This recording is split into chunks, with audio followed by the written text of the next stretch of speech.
కళ్యాణ్ శంకర్ గారు యాక్చువల్లీ తను స్క్రిప్ట్ దగ్గర నుంచి ఫస్ట్ పార్ట్ సెకండ్ పార్ట్ రెండు మొత్తం స్క్రిప్ట్ లెవెల్లో ఉన్నారండి. లొకేషన్లో ఎవ్రీడే రావడం, ఏం జరుగుతుంది మొత్తం అన్నీ చూడడం, తను కంప్లీట్గా ఇన్వాల్వ్ అయింది సార్.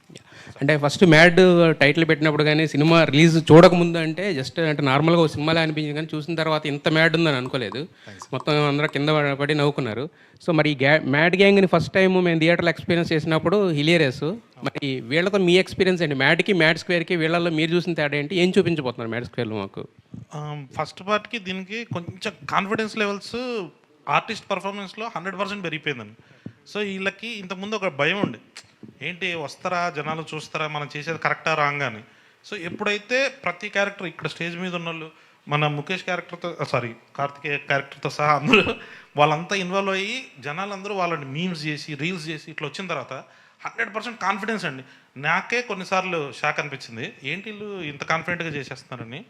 మధ్య మధ్యలో రామ్ కొన్ని ఇంప్రవైజేషన్స్ చేశారు, సక్సెస్ఫుల్గా తీసేసినాయి ఎడిటింగ్లో. మళ్ళీ ఒకళ్ళు దొరికితే ఏం చేయలేదు నేను, but he did it well అందరూ.